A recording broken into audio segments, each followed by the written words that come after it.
Assalamualaikum warahmatullahi wabarakatuh. Alhamdulillahirabbil alamin, assalatu wassalamu ala asrofil anbiya'i wal mursalin wa ala alihi washabihi ajmain, amma ba'd. Video pembelajaran kali ini akan membahas salah satu materi pada praktikum metodologi penelitian, yang mana topiknya adalah analisis data korelasi. Analisis korelasi sederhana atau bivariate correlation digunakan untuk mengetahui keeratan hubungan antara dua variabel dan untuk mengetahui arah hubungan yang terjadi. Koefisien korelasi pada uji ini akan menunjukkan seberapa besar hubungan yang terjadi antara dua variabel tersebut. Pada analisis data ini, kita akan menggunakan SPSS, yang mana ada 3 metode korelasi sederhana yang akan kita gunakan. Di antaranya, percent correlation, Kendall-Stau, dan Spearman correlation. Sebelum kita masuk ke dalam SPSS, kita akan terlebih dahulu mengenal terkait dengan tipe atau jenis data. Terdapat 2 tipe atau jenis data, yaitu kategorikal atau kualitatif data, dan numerikal atau kuantitatif data. Pada kategorikal akan terbagi menjadi 2 jenis, yaitu nominal dan ordinal.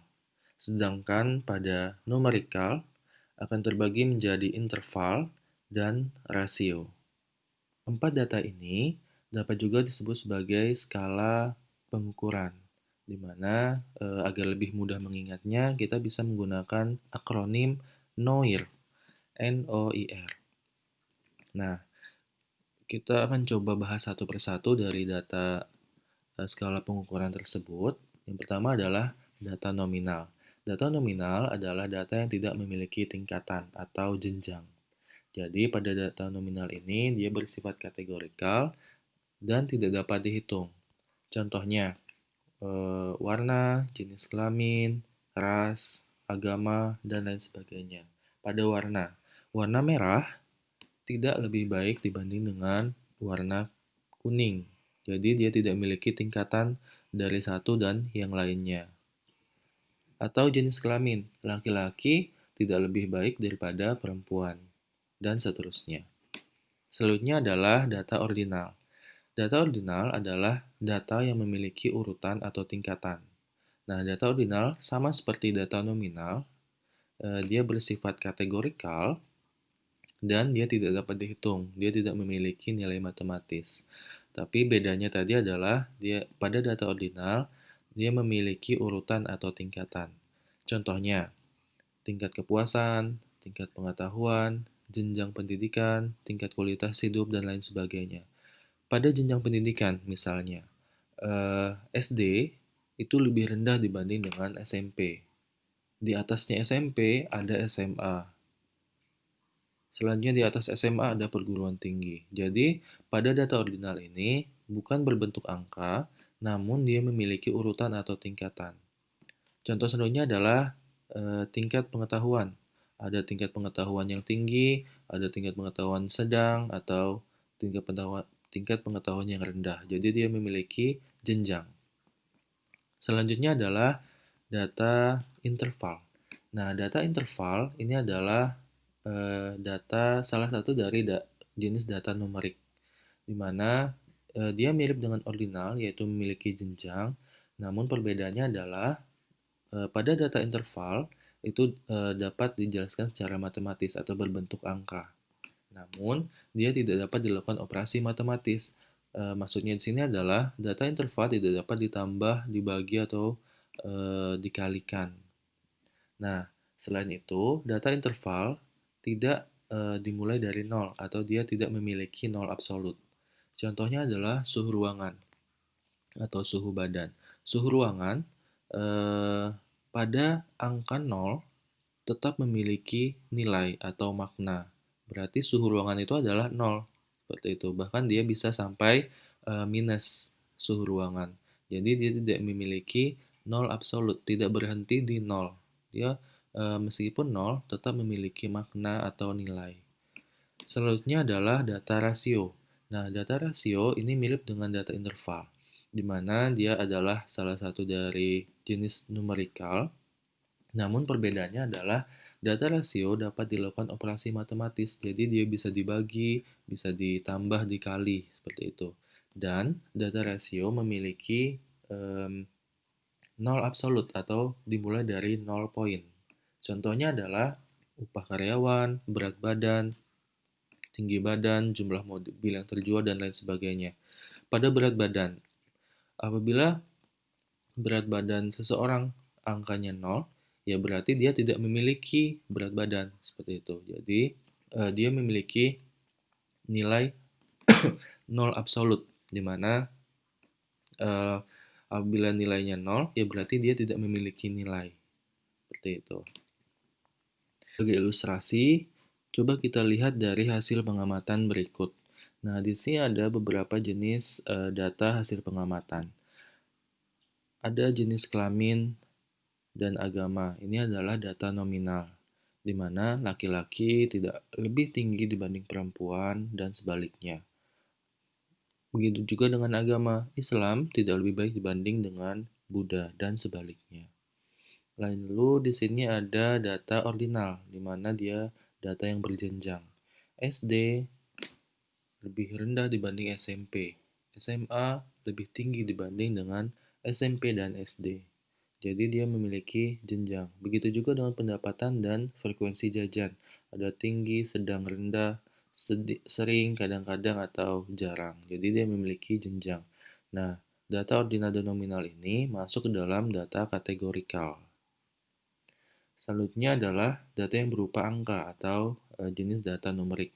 Di mana di sini kita ambil contoh suhu badan, berat badan, dan tinggi badan.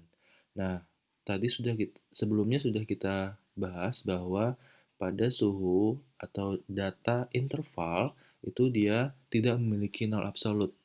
Jadi meskipun nol tetap memiliki makna.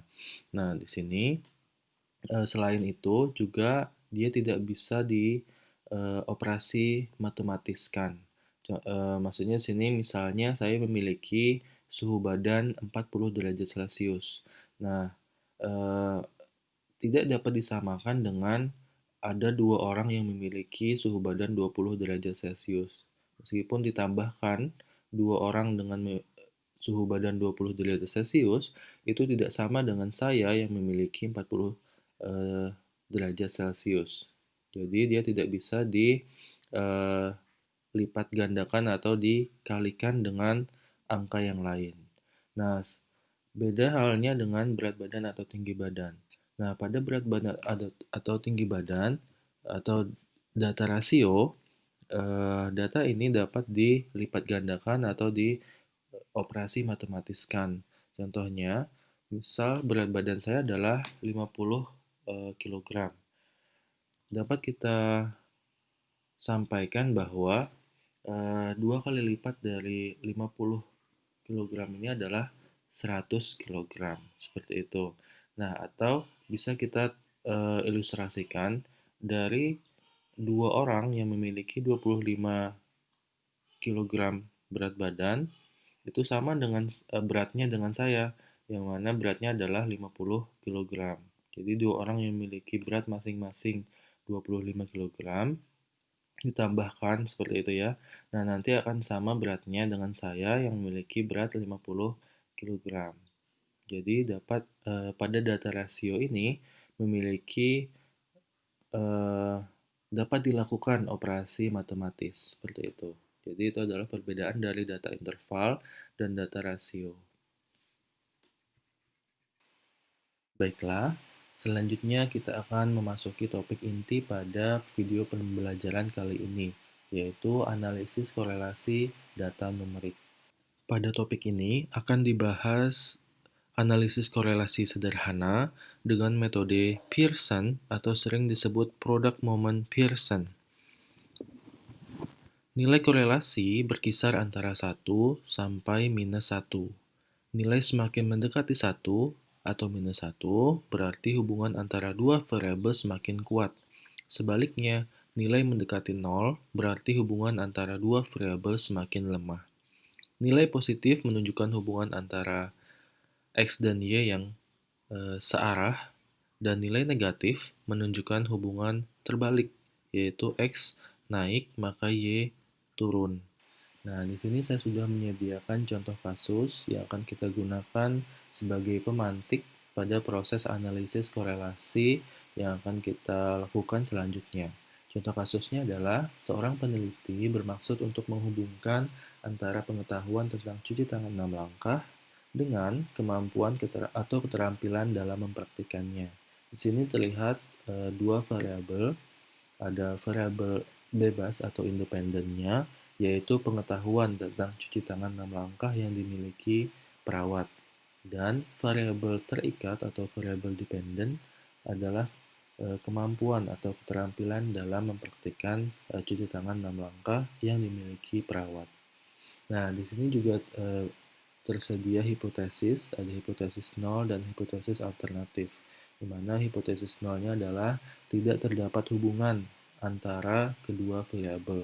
Sedangkan hipotesis alternatifnya adalah ada hubungan antara kedua variabel. Dari contoh kasus ini, saya juga sudah menyediakan contoh hasil pengamatan yang dalam kasus ini adalah peneliti memberikan kuesioner kepada 30 orang perawat dan dihasilkan skor dari pengetahuan dan skor keterampilan mencuci tangan 6 langkah. Nah, skor ini akan kita analisis menggunakan aplikasi SPSS. Jadi diharapkan mahasiswa telah menginstal aplikasi SPSS sebelumnya. Baiklah, akan kita mulai untuk analisis menggunakan aplikasi SPSS. SPSS yang saya gunakan pada video ini adalah versi 23. Namun, apabila mahasiswa menginstal aplikasi yang di bawahnya, itu tidak masalah.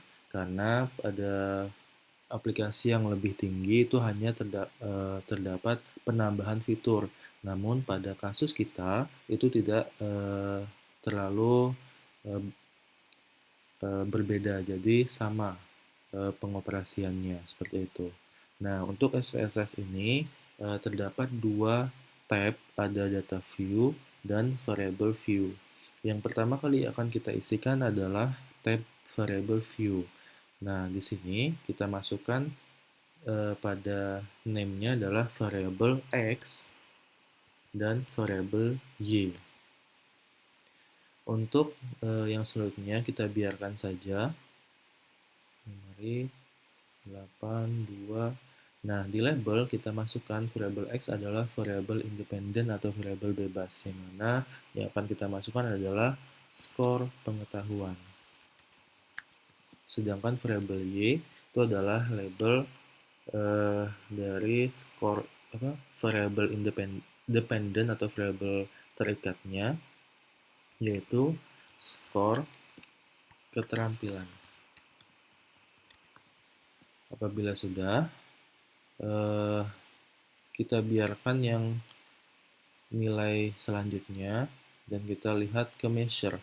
Measure-nya ubah menjadi scale dua-duanya. Nah, apabila sudah persis seperti ini, kita masukkan ke data view dari hasil pengukuran kita tadi yang sudah kita masukkan ke dalam Excel. Nah, kita blok pada skor pengetahuan. Di sini totalnya ada 30. Kita copy atau Ctrl C dan kita masukkan, pastekan ke tab variable X-nya. Nah, apabila sudah, kita masukkan skor keterampilan. Totalnya juga ada 30. Kita copy dan kita paste ke variable Y. Nah, totalnya ada 30. Jadi sudah benar ya, 30. Selanjutnya, kita akan analisis dari korelasi, yaitu dengan cara klik pada tombol Analyze lalu correlate, lalu bivariate, dan klik. Nah, pada jendela baru ini kita akan melihat koefisien korelasi dari 3 jenis pemeriksaan atau uji, yang mana ada Pearson, Kendall, Stauby, dan Spearman. Nah, yang akan kita gunakan adalah Pearson karena yang paling tepat untuk digunakan pada data numerik, yaitu pada kasus kita. Kita masukkan skor pengetahuan dan keterampilan ini ke kolom variabel dengan cara klik kursor ini dan pindahkan ke kanan. Nah, apabila sudah, silahkan diklik test of significance-nya to tilt dan klik flag significant correlation-nya. Option-nya biarkan seperti itu. Style-nya juga tidak perlu diubah. Lalu kita OK. Nah, pada output ini terlihat skor pengetahuan dan skor keterampilan yang mana memperlihatkan nilai korelasi dari persennya, persen correlation dan significance-nya. Di sini terlihat persen correlation-nya adalah 0,880, sedangkan signifikansinya adalah 0,000. Nah, apabila mahasiswa membaca pada modul, di sana terlihat bahwa koefisien korelasi itu menurut Sugiono 2007 bahwa koefisien korelasi terbagi menjadi 5 bagian, yaitu ada yang sangat rendah atau lemah, ada yang rendah atau lemah, lalu sedang, lalu kuat, dan sangat kuat. Nah, nilai 0,00 sampai 0,199 itu adalah sangat rendah. Lalu 0,20 sampai 0,399 itu rendah. Lalu 0,40 sampai 0,599 itu sedang. Lalu 0,60 sampai 0,799 itu kuat. Dan 0,80 sampai 1 itu sangat kuat. Sedangkan di sini persen correlation-nya atau koefisien korelasinya adalah 0,88, yang mana berarti ini adalah nilai yang sangat kuat. Sedangkan di signifikansinya itu adalah 0,00, yang mana dia lebih rendah atau lebih kecil dari nilai P 0,05, yang mana berarti bahwa signifikansinya adalah kuat. Sehingga tadi H0 itu ditolak dan HA itu diterima. Karena H0 ditolak, maka kesimpulannya adalah terdapat hubungan atau korelasi yang signifikan antara pengetahuan dengan keterampilan mencuci tangan 6 langkah pada perawat. Nah, nilai signifikansi dan koefisiensi korelasi ini digunakan dalam menginterpretasikan hasilnya tadi, sehingga kita bisa menyimpulkan bahwa H0 ditolak dan HA diterima. Nah, sangat mudah sekali ya. Dengan menggunakan software SPSS ini, kita dalam proses analisisnya itu menjadi lebih mudah dan penghitungan derajat hubungan antara dua variabel itu dapat kita interpretasikan secara objektif seperti itu. Ya, sekian dari video pembelajaran terkait dengan analisis korelasi data numerik.